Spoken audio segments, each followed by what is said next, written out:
휴일 즐겁게 보내고 계십니까? 어제 오늘 이번 주말은 여야 정치권에서는 서로 욕설을 주고받는 아주 오물이다, 이런 욕설, 아주 쓰레기 이런 이야기들, 이런 공방전이 펼쳐지고 있습니다. 귀를 씻고 싶을 정도다, 이런 이야기를 할 수가 있겠습니다. 발단이 된 것은 이재명이 금요일 날 이재명이 처음으로 이 이화영 1심 판결에 대해서 이재명이 입장을 처음으로 밝히면서 이게 발단이 됐습니다. 이재명이 그러니까 두 가지를 이야기한 것입니다. 기자들이 검찰에 애완견이 되어 있다. 그 다음 또 한 가지는 이재명이 사실상 처음으로 재판부를 공격한 것입니다. 판사들을 공격한 것입니다. 이 판사의 판결이 잘못됐다. 안부수의 판결과 이 이화영의 판결이 다르다. 이렇게 판결에 대해서, 사법부에 대해서 직접적인 공격을 했습니다. 지금까지는 검찰만 공격을 했죠. 이 두 가지입니다.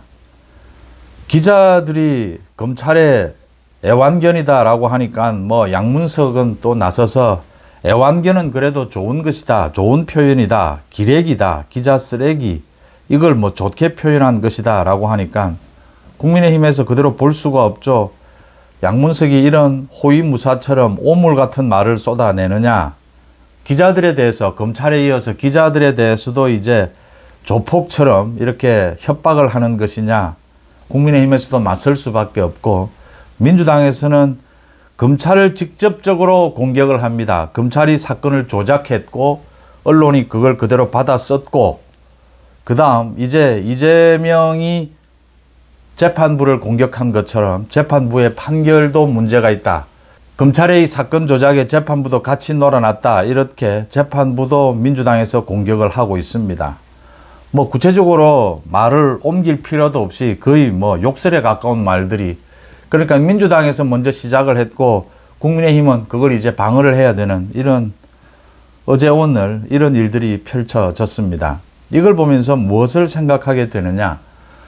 굉장히 중요한 것입니다. 이재명의 사법 리스크에 있어서 지난주는 굉장히 한 획을 끊는 이 분수령이 되는 것이었습니다. 이재명도 그걸 느끼고 있거든요.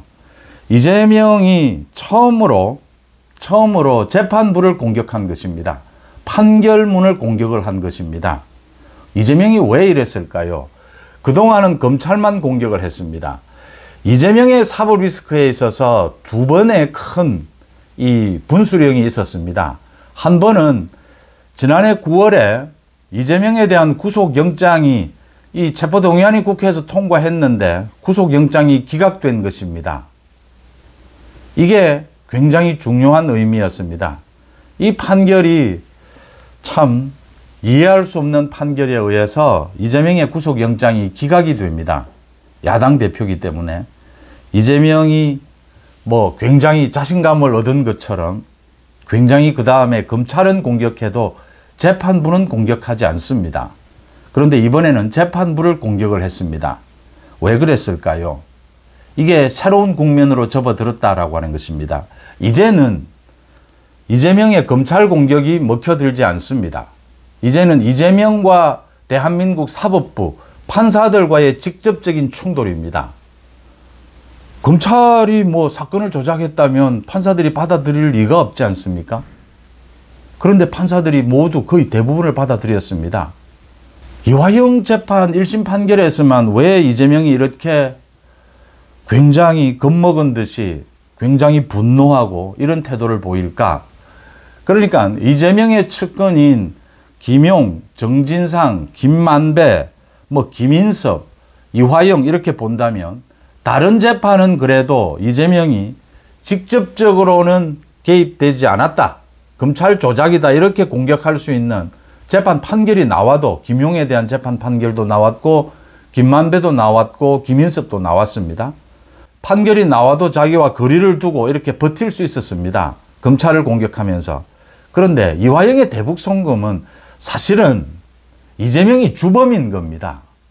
이화영의 1심 판결이 주범은 이재명이고 종범이 이화영이다라고 말하는 꼴입니다. 이재명이 이걸 잘 알고 있는 것이죠. 이재명에 대한 판결이 떨어진 것입니다. 판사에 의해서. 그래서 이재명이 자신의 이제 다른 재판들도 계속 앞으로 1심 판결이 나오게 되거든요. 그래서 이 전체적으로 보면서 이재명이 여기에서는 도저히 이제는 판사를 공격하지 않을 수가 없다. 결국은 지금까지는 이재명과 검사의 대결이었다면 이제 이재명과 판사의 대결, 이 국면으로 바뀌는 장면입니다.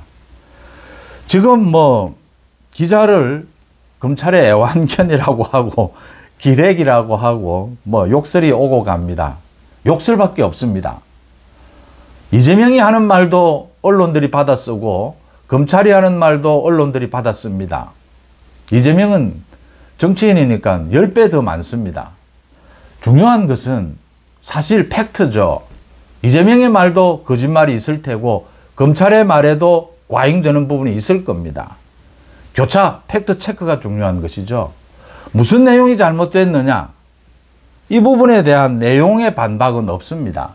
이재명이 내용으로 반박하는 것은 어제 재판부를 공격하면서 안부수의 1심 판결과 이번에 이화영의 1심 판결이 다르다라고 했습니다. 그런데 이미 검찰과 이 재판부에서 이미 판결문을 통해서 사전에 모두 밝힌 부분입니다. 안부수 1심 판결이 있을 때는 쌍방울의 김성태가 외국으로 도망가 있을 때입니다. 김성태가 돌아왔습니다. 검찰 조사에서 모두 사실관계를 풀었습니다. 그래서 안부수의 2심 판결이 달라지게 된 겁니다. 당연히 이화영의 판결도 달라지게 된 것이죠. 이재명이 이걸 알면서도 판결문이 다르다라고 이야기합니다. 지금 국민들을 속이고 있는 것이죠. 손바닥으로 하늘을 가리는 것이죠.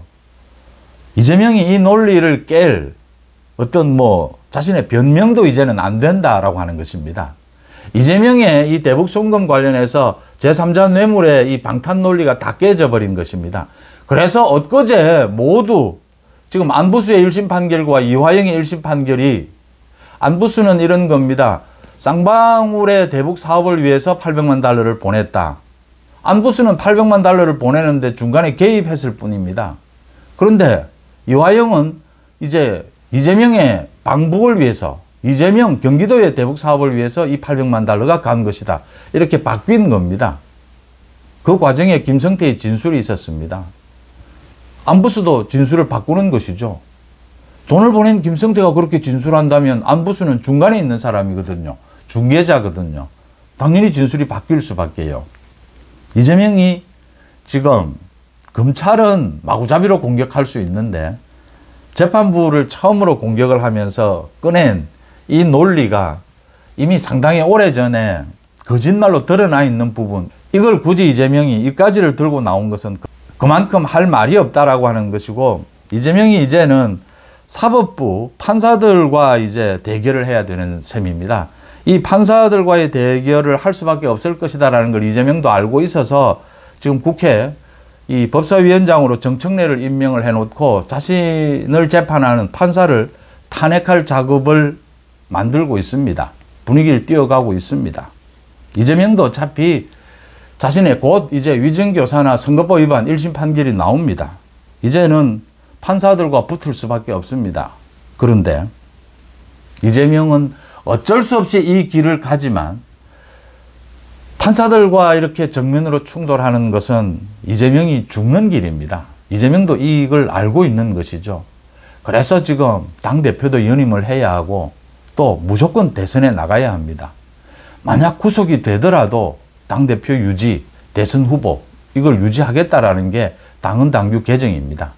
그 뒷받침으로 개딸들에게 호소하는 겁니다. 개딸들이 당을 장악하도록 만들어줄게. 자신을 지켜달라, 이 이야기를 하고 있는 겁니다. 이제 막다른 골목이다라고 하는 부분이죠.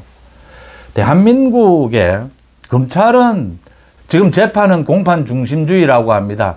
검찰이나 또는 피의자 측이나 이 평등한 입장에서 재판에서 이 진실을 다투는 이런 게 공판 중심주의입니다.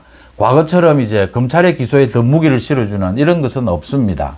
그런데 재판부는 다릅니다. 우리 대한민국의 사법 시스템의 마지막 지키는 보루죠. 판사들은 다릅니다.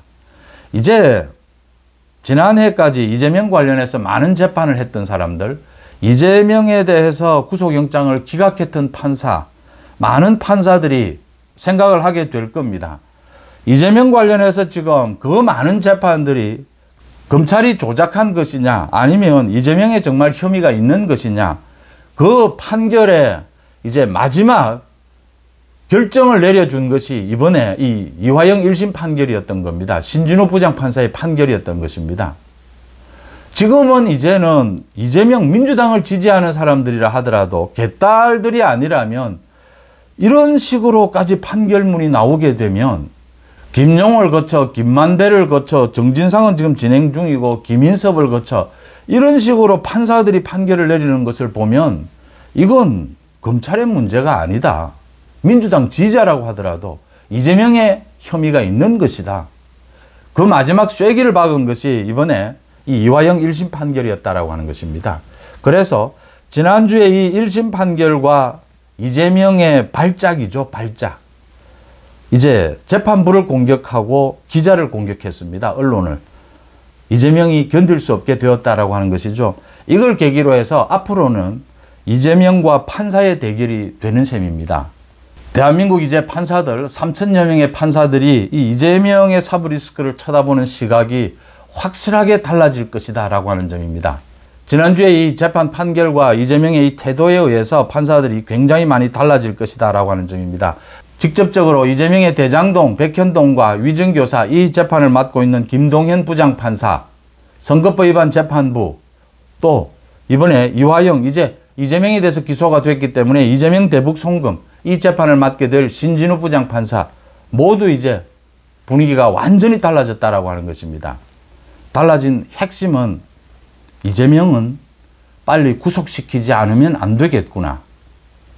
이재명은 국회 체포동의안을 보내는 것이 불필요하겠구나. 이재명은 법정 구속을 통해서 구속수사, 구속재판을 하는 것이 맞다라는 부분에 공감대를 가질 수밖에 없는 것입니다. 이젠 정말 대한민국 사법부 판사들이 아름다운 분노를 할 때다. 그게 그 분위기가 익어가고 있다라고 하는 점입니다. 그게 이번에 계기였다. 그래서 지금 이재명과 민주당은 거의 발작을 하고 있고 국민의힘은 거기에 맞대응을 하고 있는 점입니다. 지금 이 이재명의 사법 리스크가 이런 식으로 흘러가고 있는데 이재명을 8월, 9월 가능하면 법정 구속시켜야 한다. 그래야 이재명의 이 정치 권력 뒤에 숨어서 대한민국의 법치를 파괴하려고 하는 이 이재명의 시도를 막을 수가 있다. 이런 분위기로 흘러가고 있습니다. 여기에 대해서 국민의힘이 어떻게 대응해야 하느냐. 지금 어제 오늘 서로 격한 말을 주고받고 있습니다. 국민의힘도 전당대회를 엽니다. 이재명도 8월에 당대표를 연임하려고 하고 있습니다. 갈 길이 없습니다. 이재명은 당대표가 되지 못하면 바로 구속입니다. 국민의힘 전당대회를 앞두고 한동훈 출마를 놓고도 또 많은 이야기들이 나옵니다. 오늘도 홍준표, 신평 이런 사람들이 나서서 한동훈이 총선을 망치고도 또 당권을 잡으려고 하느냐라고 공격합니다. 공격할 수는 있습니다. 그런데 그렇게 공격만 하지 말고 이재명의 사법 리스크에 국민의힘이 어떻게 대처해야 하느냐. 여권이 어떻게 대처해야 한다. 지금 홍준표가 주장하는 건 이겁니다. 국민의힘은 이재명의 사법 리스크는 그대로 제쳐두고 기존에 국정, 민생을 챙기고 외교를 하고 이런 일만 열심히 하자. 이게 지금 홍준표의 주장입니다. 이게 가능하며 이게 또 현명한 길입니까? 말이 안 되는 소리지 않습니까? 민생 당연히 챙겨야 하고 국정 그대로 정상적으로 다 운영해야죠. 그런데 가장 중요한 것은 지금 여권, 여당이 가장 제1순위로 추진해야 하는 것은 이재명의 사법 리스크에 대한 처벌입니다. 이재명은 국회를 중심으로 이 사법 리스크 방탄을 하려고 하고 있습니다. 국회 권력으로. 국회에 있는 국민의힘이 이걸 막아서야 하지 않겠습니까? 이런 설명은 하지 않고 그냥 한동훈은 안 된다라고 설명하면 그냥 폐악질밖에는 안 되는 것이다. 이재명과 똑같은 것입니다. 설명이 안 되는 겁니다. 기자들이 애완견 좋습니다. 왜 애완견인지, 왜 자기 말은 맞고 검찰 말은 틀린 것인지 설명을 못합니다. 판사, 신진우 부장판사의 판결이 뭐가 잘못된 것인지 자기가 지적합니다. 그런데 그건 전부 거짓말로 드러났습니다. 그러면 또 반박이 나와야 합니다. 반박 없습니다. 당연하죠. 자기 말이 거짓말이니까요. 이렇게 내용이 있어줘야 됩니다. 내용이 없으면 저도 요즘 들어서 가끔씩 말이 좀 격해지는 경우가 있는데 내용이 없으면 말이 격해지고 욕설만 남게 되는 것이죠. 빈 깡통이 시끄럽다 그런 식이 되는 것입니다. 이 대목에서 지금 상임위를 놓고 민주당이 마음대로 상임위원장을 선정하고 7개 남겨두고 국민의힘 들어 받아라 받지 마라. 국민의힘이 참 대처하기가 힘듭니다. 그래서 추경호 원내대표를 비롯해서 매일같이 지금 이 의원총회도 열고 국민의힘 쪽에 이 상임위에 대응하기 위해서 특위를 만들어서 활동을 하고 이렇게 안간힘을 쓰고 있습니다. 국민의힘 윤석열 정부를 지지하는 지지층에서 저는 이렇게 봅니다. 이번 국회에서 이재명의 사법 리스크를 처리하기 위해서 국회의원, 현역 의원 108명입니다. 이 108명에 대해서 가능한 한 가급적이면 비판은 할 수 있습니다. 그런데 비난이나 좀 이 정도를 넘어서는 요구는 하지 않는 것이 어떻느냐라고 제가 제안을 합니다. 왜냐하면 이 108명이 저는 상임위 참여하지 않아도 됩니다. 상임위원장 민주당 마음대로 해도 됩니다. 이게 큰 의미가 없습니다. 어차피 민주당은 국회 상임위를 통해서 본회의를 통해서 쏟아내게 될 겁니다. 탄핵, 특검, 각종 법안들 어차피 대통령은 전부 거부권을 행사해야 됩니다.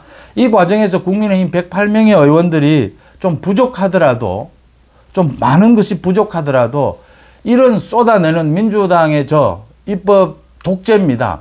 저 부분을 막아내는 데만 이 국민의힘 108명 의원들이 똘똘 뭉칠 수 있다면 다른 더 이상의 것은 요구하지 말자라는 제안을 제가 드립니다. 그러니까 지금 제대로 된 전략이 있느냐, 민주당에 대해서, 야당의 폭거에 대해서 단식이나 또는 농성이나 투쟁을 해야 하지 않느냐. 지금 사실은 답답하니까 그런 이야기를 할 수가 있는 것인데 그게 또 지금 효과도 없습니다. 민주당은 단식을 하든 농성을 하든 뭘 하든 그냥 갑니다. 어차피 이건 판은 판사와 이재명의 대결로 끝이 납니다. 상황이 이렇게 되어 있는 상황에서 국민의힘의 108명 의원들에 대해서 좀 이 비판은 자제하자라는 말씀을 드립니다. 가급적 지도부라든지 전당대회 출마하는 후보들에 대해서 비판하고 요구는 있어도 108명은 정말 한 가지만 잘해주면 됩니다. 똘똘 뭉쳐서 한 방향으로만 가주면 된다. 지금은 그만큼 비상사태다라는 말씀을 드립니다. 또 영남과 수도권 거의 의원도 없습니다. 제가 한동훈에 대해서 개파를 이번은 만들지 말아야 한다. 한동훈이 무슨 선거팀을 만들지 마라 이런 소리가 아닙니다. 측근이 없어야 된다 이런 소리가 아닙니다. 기존에 아주 나쁜 형태의 그 개파 정치 그것은 자제해야 한다. 한동훈이 그걸 자제해야 많은 것들 당정 관계도 풀리고 윤 대통령과의 관계도 108명을 똘똘 뭉쳐내게 하는 방법, 한동훈에 대해서 쏟아질 많은 비판들을 무디게도 할 수 있습니다. 한동훈에게 오히려 더 유리합니다. 맞습니다. 캠프도 차려야 하고 측근이 없을 수 없습니다. 똘똘 뭉쳐야죠. 선거인데. 그런데 한동훈은 어디까지나 열린 마음으로 모두 나서는 것이 맞다. 그런 차원에서 국민의힘 현역 의원들에게도 과도한 어떤 요구는 하지 않는 것이 현명하다. 이렇게 판단을 합니다. 이제는 이 주 전선이 분명해졌습니다. 대한민국 사법부와 이재명의 대결입니다. 이재명을 구속시킬 수 있느냐? 그 다음 이재명에 대한 판결, 재판을 얼마만큼 앞당길 수 있느냐? 이제 판사들도 분위기가 완전히 달라졌습니다. 이재명도 그걸 알고 있습니다. 그래서 제가 이판사판이다 이런 말씀을 많이 드리는데 그 다음 거기에 대응해서 국민의힘, 대통령실, 모두 정부 이제는 이재명에 대한 사법 처리 이 부분으로 모든 힘을 결집해야 할 때다. 합리적이고 상식적인 모든 국민들의 여론도 여기에 힘을 실어줘야 할 때다. 그 이외에 이런 전선을 흐트리는 그런 것들은 하지 않는 것이, 자제하는 것이 좋다. 이렇게 봅니다. 휴일 오후 송재TV 마칩니다. 여러분들은 어떻게 생각하십니까? 고맙습니다.